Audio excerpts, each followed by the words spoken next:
Hey everyone, thanks for joining us in our next video in the Algebra video series. In this video, we're going to focus on solving logarithmic equations that have multiple log terms. And we have to remember that in order to do that, we generally want something like log base a of x equals log base a of y, and something like the natural log of x equals the natural log of y.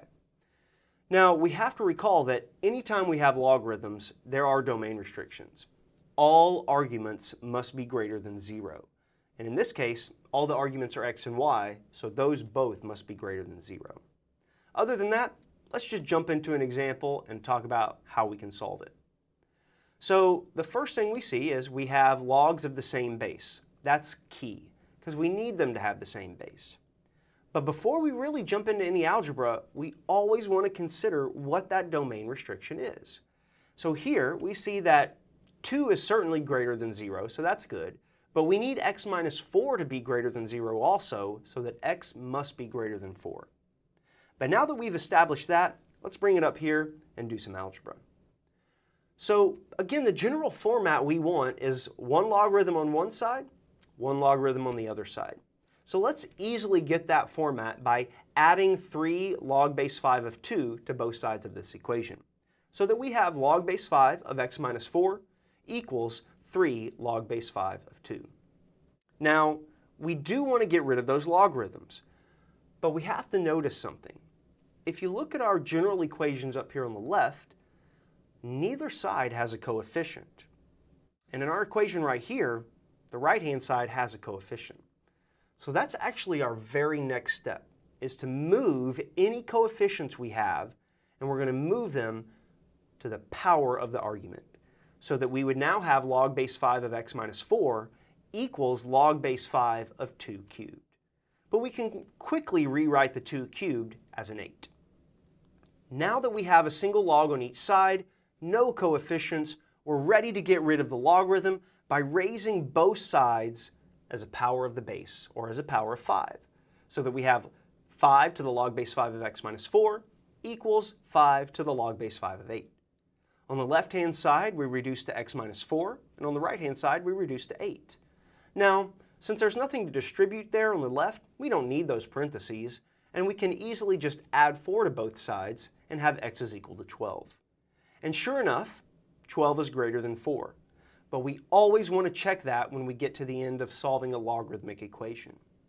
So now that we have a solution that works, let's put that over here and look at an example that involves a natural log.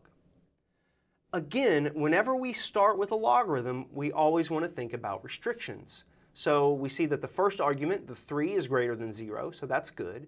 But we need the x plus 5 to be greater than 0 also. So that turns into x needing to be greater than negative 5. But now that we've established that, let's go ahead and bring it up here so that we can do our algebra. Now, it was pretty obvious which log to move in this equation because we wanted things to be positive. Here, we're not going to be able to make that happen. We need to move a logarithm. One of them is going to be negative. Personally, I like to keep the log with the variable positive. So I'm going to subtract 1/2 natural log of 3 to both sides of this equation to start to get it in the right format.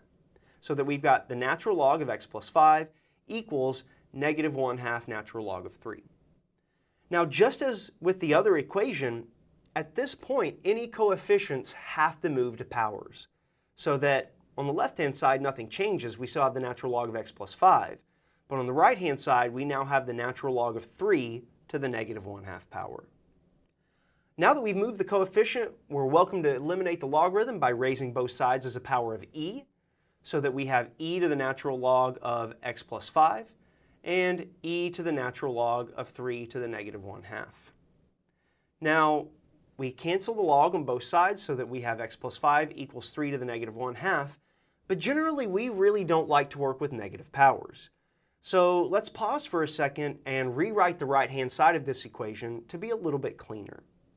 In order to move that power down and make it positive, we have to have a 1 in the numerator, or 1 over 3 to the 1/2 power. And from there, just to help us write things down, it might be easier to rewrite the denominator as the square root of 3 instead of 3 to the 1/2 power. From there, we're kind of running out of room, so let's reset up here to finish up our algebra. So all we have to do from now is subtract 5 on both sides, and then we can isolate the x so that we have x is equal to 1 over the square root of 3 minus 5. Now, as always, when we get to the end and we think we have a solution, we need to check this versus our domain restriction. So the big question now is this greater than negative 5? Well, let's use a little bit of logic. I'm not exactly sure what 1 over the square root of 3 is without a calculator, but I do know that it's a positive number. 1 over the square root of 3 is greater than 0.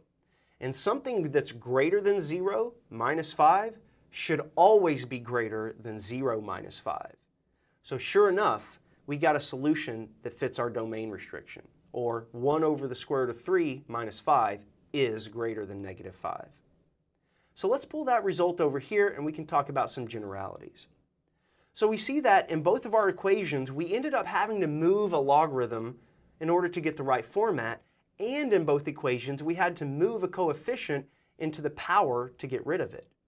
Now, the negative went with the coefficient as the power, so that didn't really slow us down, and it just changed the way we rewrote things in our second equation.